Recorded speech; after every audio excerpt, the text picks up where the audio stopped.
Robin, Yes. got a question for you. What's your question, Miss So Diane? we're out in a restaurant, Okay. and you say, the waitress says, what do you want to drink? And you say, I'd like to have some water. I'd like to have a glass of water. Okay. Yep. I would just want to ask you, which water would you pick? Well, I'd pick the clear one, of You course. would definitely pick the clear one. Yeah. Okay. So we can kind of relate this to lead. Did you know that? Okay, let's see. Yeah, let's see. You tell me. Well, so we hear these people say, well, it's accepted. I'm okay with lead in my home. They came and I'm at my kids at this acceptable level, right? Right. So to me, right, that's like saying, it's kind of like drinking out of this murky glass right here, right? Because we see it clear right here, right? And that's, it's acceptable to have at least a little bit of dirt in there, right? How's that make you feel? That doesn't make me feel good at all. So I definitely, would want to pick the clear glass, right? So let me be clear. If we're associating that does that mean that I would want no level to be acceptable with my lead? Yeah, you'd want to have a 0 level. Okay. Yeah. So, I think we need to think about that, okay? Because we talk about the weight, we've talked for several weeks, about, what does the effects of lead have to do with children? Yeah. Like what?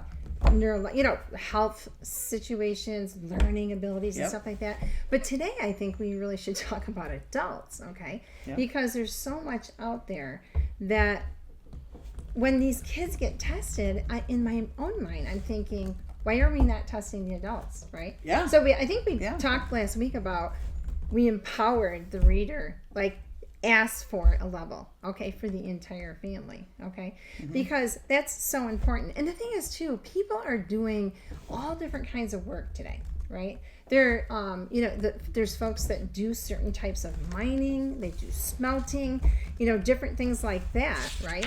And, we have to think about the person who, how about the person who works in an industry that has something to do with paint? We know, remember last week we talked about not all paints are created equal, right? Right. And there is still lead paint out there. And I'm going to go back to the person who wants to refinish cars, or maybe they're in a business that does that kind of thing. They got to get the old stuff off before the new stuff comes on, right? Yeah. So those kinds of things, we're still going to have the occupations out there. So in my mind, when I'm looking through all this stuff, even if the state sends out, right? I feel like they're missing a population that we need to talk about today, and that's with adults. That kind of thing. The other thing too is we do have when I was just driving here today, right, from my house, I was thinking about how many auto body repair places we have. Right? And that kind of thing, right? Yeah. And don't they have something to do with, they could, batteries, do they take batteries out? Do they store batteries that still have life that might be able to be used so they can try to see if the battery is a problem with this person's car or whatnot, And I don't claim to be, basically, I know how to put gas in my car and that's about it, right? But we got to recognize there's adults in the community that are still doing these occupations. Right. So I think it's super important for us to keep that in mind, okay?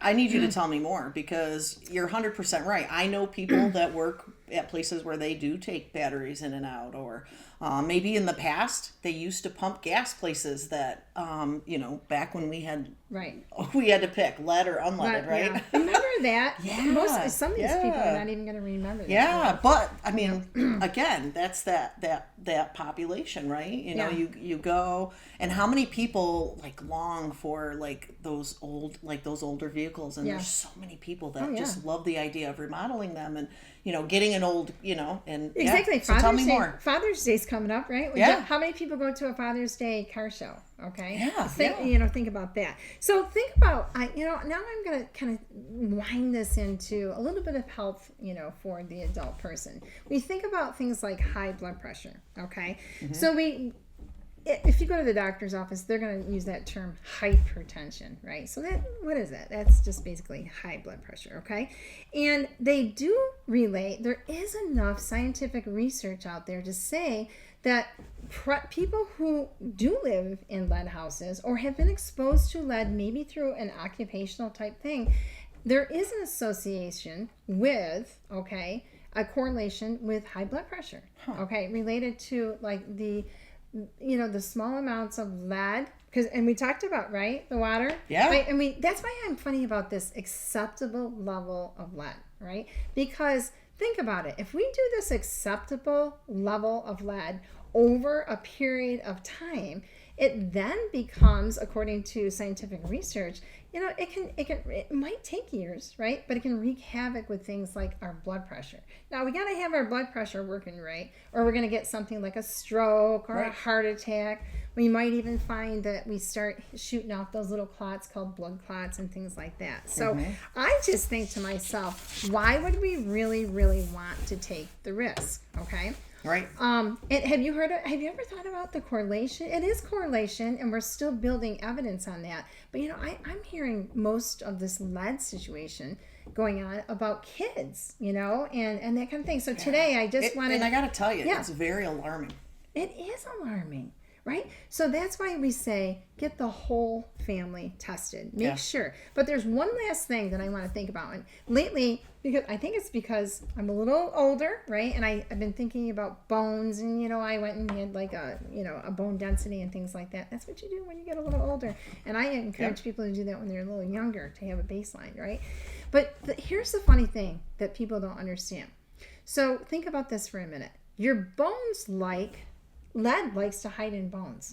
Okay. Now, what we need to keep in mind is that our bones can hold on to lead and not have it be circulating. So when it's not circulating, it won't give us that high level, right?